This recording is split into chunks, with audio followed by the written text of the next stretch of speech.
Thank you, Nar. I appreciate that you also told us what actions we can take to leverage the validated device list and help it be a robust resource. Now, we're going to hear how you, National Forum members, are answering the Surgeon General's call to action to control hypertension. This will be a fast-paced segment as each organization's representative will have up to 2 minutes to report on their actions. Here to moderate this dynamic sharing session is the dynamic director of CDC's Division of Heart Disease and Stroke Prevention, Janet Wright. You may know that Dr. Wright was the founding director of Million Hearts and served as Director of Science and Policy in the Office of the Surgeon General and as Senior Vice President of Science and Quality at ACC. Following members' action reports, Dr. Wright will lead a question and answer session. If you have a question and have not already submitted it via the Zoom Q&A function, now's the time. Dr. Wright, lead away. Thank you so much, John. And I cannot, as eager as I am to get to the questions for the wonderful experts that we have on the line, and also hearing about updates from forum members, I want to thank the leadership and membership of the forum for focusing on this really important tool and the way to advance SMBP, really putting control in the hands of individuals who are best positioned to manage their blood pressure. So thank you all. I will also say this gives robust a new meaning when it comes to all the conversation in the chat. It's a testament to how deeply invested you all are in helping advance SMBP across the country. So with that, I'm delighted to turn the microphone over to Juliana Crawford on behalf of the AHA to let us know about the basket of goodies they're doing in SMBP. Juliana. Thank you so much, Dr. Wright. This has been such a great meeting, very energizing and dynamic. And so I'm really happy to talk to you about the American Heart Association's commitment to self-measured blood pressure. And that really starts with who we are as an organization, grounded in the science. And so we've really started prioritizing self-measured blood pressure as part of our treatment and guideline. Back in 2017, when we published our new treatment guideline, there was a spotlight on the use of self-measured blood pressure and beginning to spotlight the use of and the importance of validated blood pressure devices, even as we were working with NAR and others to get that get that launched. Another important publication that I would call your attention to, and I'll put these in the chat, as I wrap up, is in 2020, we also published with the American Medical Association a policy paper on the importance of use of self-measured blood pressure. And so these two documents, publications really guide all the work that the Heart Association is doing in the space of hypertension and with many of the partners across the table today. So from there, I'll talk just briefly about our integrated kind of enterprise strategy to hypertension control across the organization. It really begins with equipping clinicians. We have worked really closely with the American Medical Association over many years to drive a clinical quality improvement program around blood pressure control into clinics across the organization. There's a platform called Target BP where we are recognizing healthcare organizations every year for reaching new levels of blood pressure control in their clinics. And this program comes with several modules that are clinical quality improvement modules that are proven to drive those blood pressure control rates. The American Medical Association has driven this MAP module approach. It's really about measuring accurately, which starts with self-measured blood pressure as a tool to measure accurately, acting rapidly in clinics when it comes to using treatment algorithms in the clinic to get the blood pressure or get the patient to the right treatment at the right time fast. And of course, self-measured blood pressure is a component of that, and partnering with patients is really that patient piece of it. Again, self-measured blood pressure is a key patient engagement strategy in that component.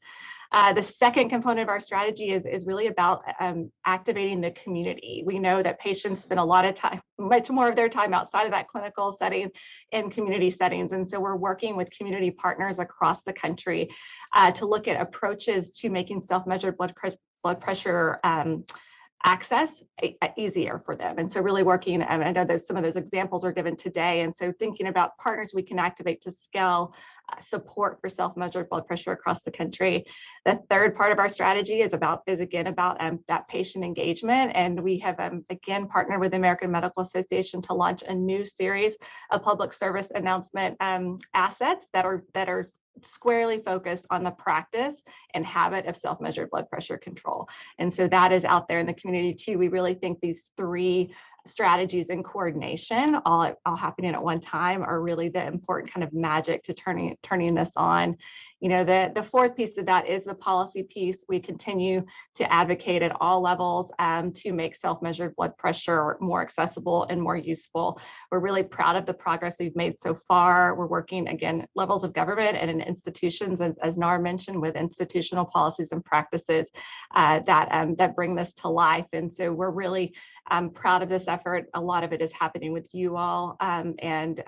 We, again, will continue to prioritize self-measured blood pressure in all of these spaces, and I'd be happy to answer any questions when we move to Q&A about our work, and take calls from you after if we want to get involved and partner even more closely moving forward. Thank you so much, Juliana, and congratulations on this work, and thank you for it. I will move now to my partner in crime in hypertension control, Sue Koob, from the Executive Director, CEO of the Preventive Cardiovascular Nurses Association. Sue.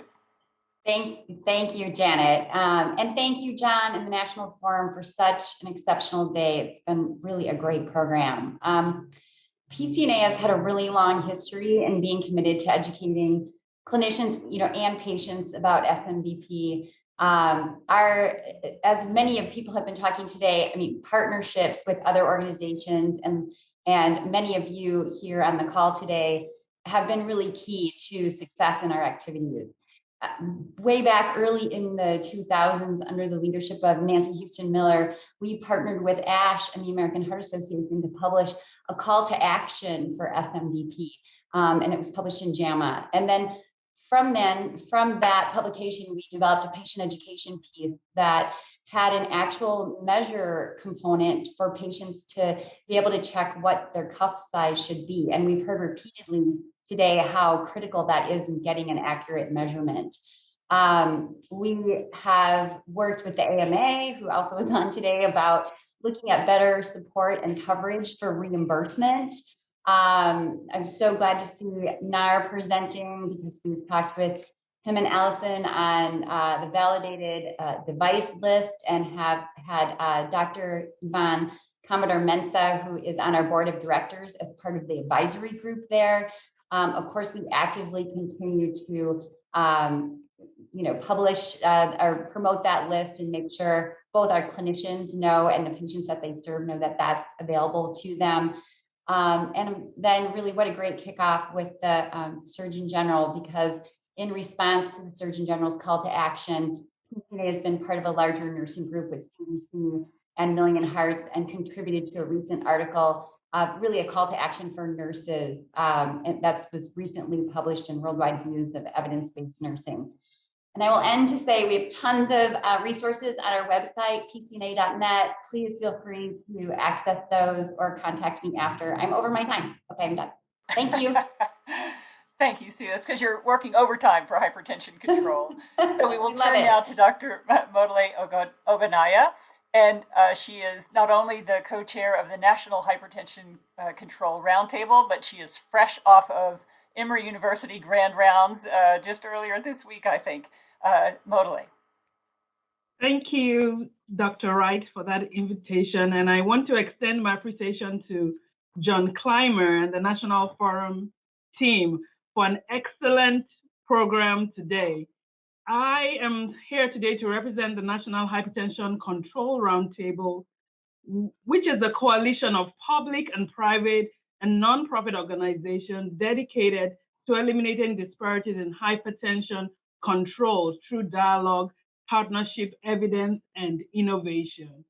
On our team, how we're advancing blood pressure control through SMBP, we have two action teams, the program and practices team, who bolster clinical and community engagement in hypertension control. And with regards to SMBP, we're developing partnerships with employers, engaging the private sector to meet the surgeon's call to action to control hypertension. So as we think about SMBP, because we know that we cannot achieve hypertension control without eliminating disparities, part of our discussion has to be on how do we ensure equitable access to SMBP. So how do we ensure that this validated blood pressure monitors that we talked about are accessible to the priority populations who have the highest burden of hypertension? How do we ensure that clinicians who are inundated with the data they receive from SMBP, how do we make sure that we make it easy for them to translate this into improved clinical outcomes for our patients? So I think as the National Hypertension Control, we're engaging all partners. Most of the people on the call today are partners, part of a steering committee. So I want to encourage you to think about health equity as we think about SMBP. Thank you. Thank you so much for your work and especially for today's words. We will now move in our speed dating exercise to Leslie Mesta. Leslie is the Executive Director of the Iowa Center Health Foundation. Leslie, are you there? I am. Thanks, Dr. Wright. So I think for me, I'm coming in and I might provide a little different perspective as we don't offer direct patient care. We are a nonprofit founded by physicians, but we're really working in that community health space. And really where our role comes into play is that in our response to the Surgeon General's call to action, and when we think about hypertension control, we're thinking about how can we make sure the public is educated about what hypertension is. And so that way we can create better buy-in for patients when they're introduced to a self-monitoring program at the office, right? And we even go all the way back to the very beginning with sharing know your numbers. And as I shared earlier today in a small group, is we want them to know their numbers before they get to a cardiologist, right? So this should be something that they know throughout their care. So do they have a medical home and do they know their numbers? So specifically, one of the things that we've been doing is we look at counties in Iowa that are experiencing high rates of a lot of those risk factors, whether that's a high percentage of individuals with diabetes, high percentage of individuals with reporting levels of inactive days, or low access to fruits and vegetables, those healthy lifestyle choices. And then we're going into those communities and we're doing 5Ks, and we offer blood pressure checks and screenings at those public community events, right? Just to get them introduced to that and what their numbers are. And then we invest that money back into those communities by partnering with maybe some non-traditional partners that you wouldn't think of. We bring the public library to the table that day, and we partner with them throughout the year. They do story walks with kids so they can turn paper towel rolls into stethoscopes. All of those things, when we're out in the public and we talk about what is your heart, how does it function, and how are your choices impacting that, we start that all the way in elementary school and take that out to the community. And that's where I think we can help create a big change in that. And then lastly, our program manager has really just been through the Healthy Heart Ambassador training, and we'll be convening those community partners and how we can train them to expand this even farther. Well, Leslie, that's a lot of work in a very short period of time. Well done. So let's continue our trek into communities with a presentation from Stephanie Weiss from NACHO. Stephanie.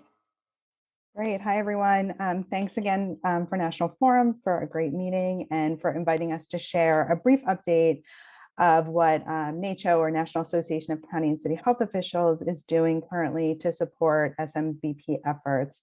And for those of you who don't know, NACHO, we represent the nation's 3,000 local health departments. So in 2020, we shifted our activities and developed a mini grant program for local health departments and community-based partner organizations to advance their current cardiovascular disease prevention programs, really with a focus on helping to address health inequities and disparities. And this grant program is really meant to kind of bolster current efforts, expand their current activities into additional activities, additional populations to reach others in their communities. So we have asked grantees to select one or two strategies from the CDC's best practices guide and or the Surgeon General's call to action to control hypertension. So currently, 2 of our funded sites are demonstrating commitment to action around SMBP. We are working with Franklin County Public Health, who's partnered with the Central Ohio American Heart Association with the creation of their Franklin County Hypertension Network. And through this funding, the site's been able to provide patients with SMBP programs with the tools and resources to improve hypertension through lifestyle interventions. We're also working with the Chicago Department of Public Health, who's partnered with Miles Square Health Center and other FQHCs to implement an SMBP program in regions of Chicago disproportionately affected by heart disease. And again, funding from this program provides participants with education on proper blood pressure measurement, lifestyle intervention, and connectivity from home patient monitoring back to the clinic. So, while we're early in this program, we're just wrapping up our first year. We're hoping to do some information sharing through webinars and other materials written up. We have four current funded sites. I just kind of highlighted 2, but as an organization, in addition to that information sharing, we're hoping to learn how we can better assist local health departments to support their SMBP efforts. Thank you so much, Stephanie.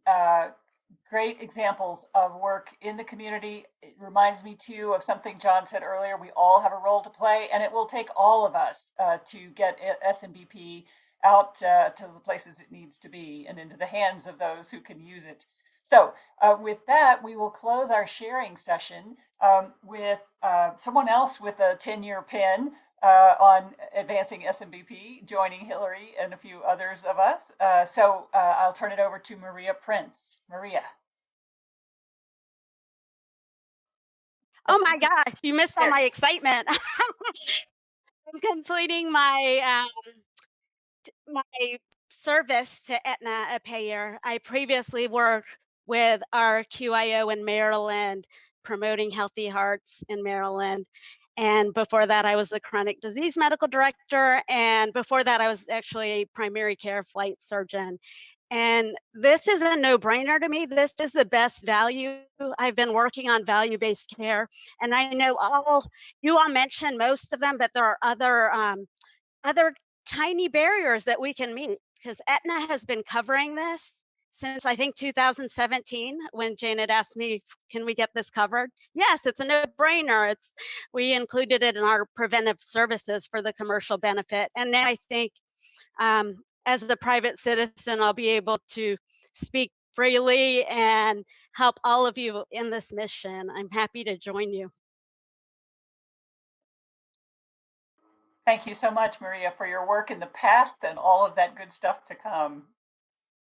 Well, we know that others of you have actions related to advancing SMBP, but we're going to shift now to try to address some of the questions in the remaining minutes. We had a number of questions, and we also had great comments, thought-provoking comments. So I think I'll just jump to the first question. Came from Tammy Fisher. Does SMBP count for HEDIS and Medicare Advantage STAR measures? And I'll turn to Hillary for an answer on that question. Great, thanks, Janet. Can you hear me?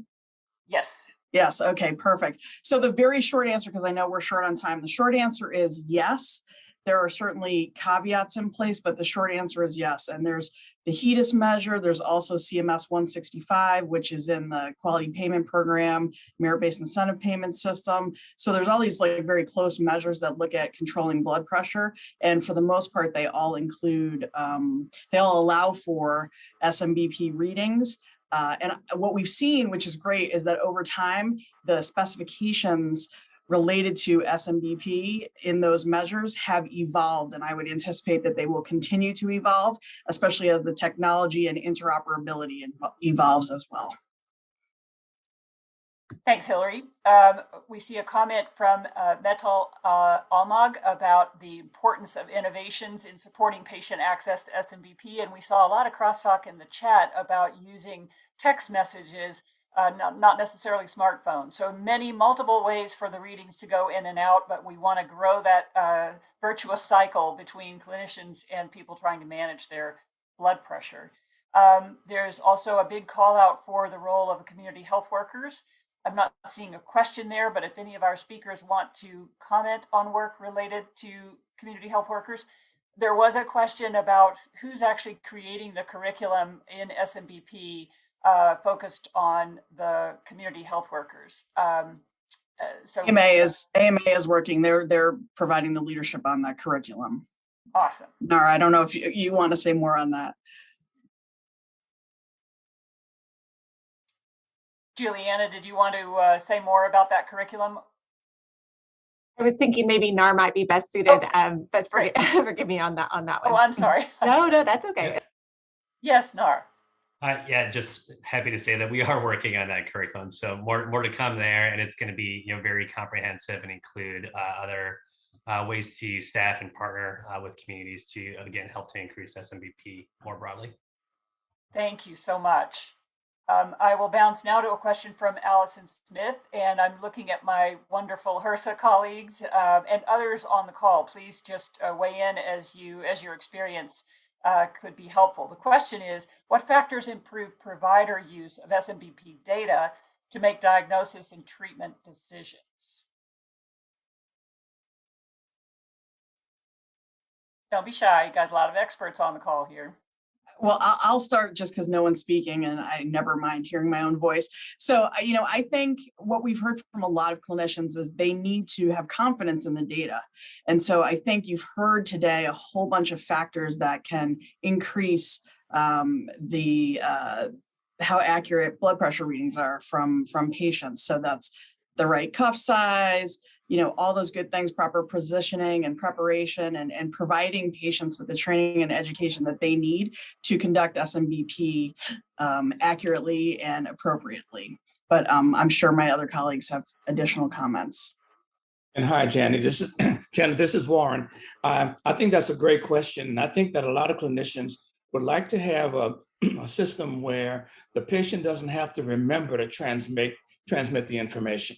So if there's a way that the equipment can be set up so that it's done routinely and it's routinely transmitted, that would help us to have a lot more confidence that it's not cherry picked. I feel good this day, so I'll send it in. I don't feel good, so I won't send it in. And it'll help us to better organize how our approach will be undertaken to help to make them better. Such great points. Thank you so much. Thank you both. And I know the rest of you, I know you well, so I know you also could add and augment. I will say, I love that video from NAC. I cry every time I watch it. And one of the things that comes out is the importance of a pattern of readings. Seeing a pattern, you get more confidence in the range of readings and more confidence that you're safely adjusting treatment. So onward then. Great questions here from Anita Balan. One is about health harming legal needs, which might be a barrier to some patients using Smbp, security concerns, privacy concerns about the data being shared. Who would like to jump on that question? I'll get us started.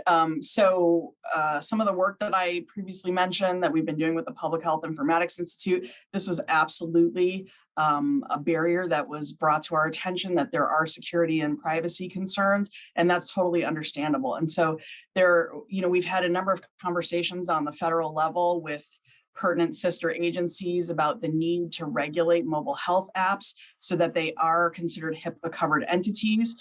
I will say, because that could take a while for that to happen, what we are seeing is that with certain software products that are stepping in to bridge that gap between patients and clinicians, some of them are proactively building in HIPAA concerns, security and privacy concerns into their software so that automatically they're sort of taking those things into consideration. But I think these are concerns that we all need to pay attention to.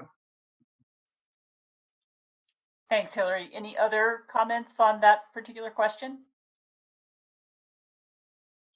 All right, we will surge ahead.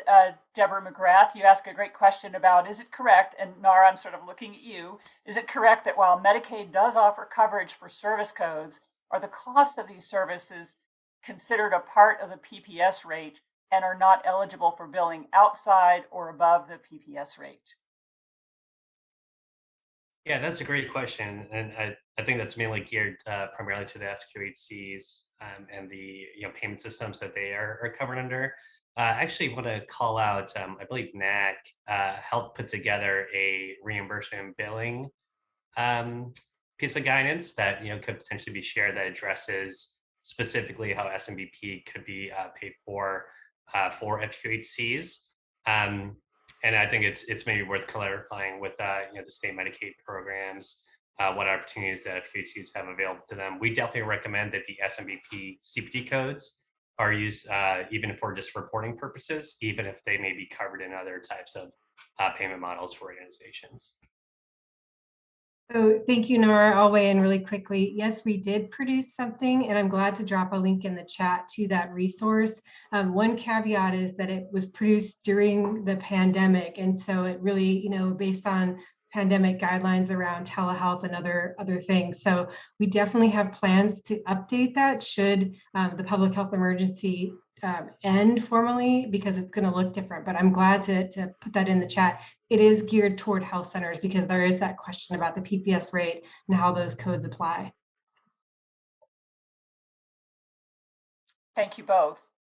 I realize I skipped a question from Kathy Graham about, where's the leadership on some of these big levers, the big policy levers that need to move to enable the interoperability that Hillary and others mentioned. I will say Hillary did mention a federal leadership council. There are about 12 agencies participating in that council, and they are definitely beginning to both identify and tackle what will be long-range projects to get changes made, but they will have a big impact. So we hope, and I don't know if anyone else on the call wants to comment on that question, but Kathy, it's an important one that you raise. Yeah, Janet, I agree with you. I think the Federal Hypertension Control Leadership Council is a great place to bring some of those issues, which we have. We also, CDC, we're meeting on a regular basis with the AMA, the Office of the National Coordinator for Health Information Technology, and the Public Health Informatics Institute to do exactly what the question has asked, like figure out how do we tackle interoperability at a very high level so that these piecemeal solutions are no longer needed. We want to just make interoperability the standard using technical standards. So there's been a lot of work with HL7, if you're familiar with that, IHE, and some of these other very technical groups. But there is a group that is actively trying to address these issues. Thank you so much. I'm going to pause and look at the panel and ask if any of you would like to comment on any of the questions that have been asked or any other topics that you came to mind that you want to make sure we share with forum members before we close our meeting today.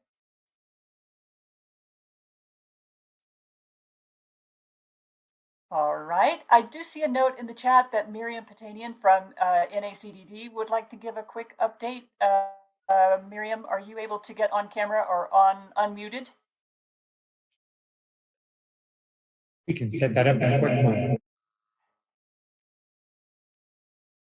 Awesome.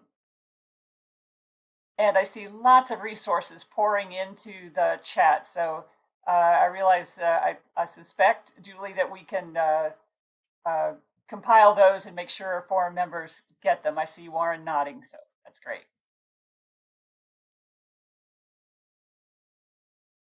Awesome. Those resources will be out to everyone. Hi, Janet, can you hear me? Yes. Great. I am just going to try to turn on my camera. So thank you. And I'll just take a minute to give an update from the National Association of Chronic Disease Directors. Again, just echoing my thanks to all of the speakers today and the plethora of resources that have been dropped in. I look forward to taking a look at those that I hadn't seen before. And one of the things that that we at NACDD do in supporting state health departments who are charged with addressing hypertension control per their funding with CDC is to share these kinds of resources. And we do that through a number of different ways. One, we have a weekly newsletter that goes out and we will be sure to drop some of these resources in there for the health departments that are working on SMBP within their own states and jurisdictions. And we also provide a number of opportunities for the health department staff and their partners to get together for peer engagement. And I tell you, there's not a month that goes by that we don't hear from the health department staff about the work that they're doing, both successes and challenges and questions for each other about SMBP. And so, we try to wrap those up and share them with our CDC partners and others. But again, I think the work that you all are doing is helping to support this great work for public health. So thank you. Thank you, Mary. I'm so glad you could get squeezed in here. And I will bounce it quickly to John Clymer. And John, with our gratitude to you and Dr. Jones for a fantastic meeting. Thank you. I think we had just one other, Dr. Wright, and I think that was Allison Smith wanted to share a bit. Oh, sorry, I didn't see that. Allison, are you there? Right, oh, thank you. Are? Thank you all so much for this fantastic program. I just wanted to add one other resource to this growing pile, which is the Target PP SMBP Quick Start Guide, which includes tools to assess your practice, to train and educate your team, to prepare patients for their success in SMBP, including loader program resources, training videos in English and Spanish, billing, coding guidance as well. And we are aware and connected to all these fantastic efforts that are coalescing around this topic. And so we will continue to share and cross-fertilize these resources actively. So thank you all so much. I'm delighted to hear there's collaborative work going on in response to the PHII report that'll really allay a lot of the technology challenges that are distracting us from the importance of patient care. Thank you.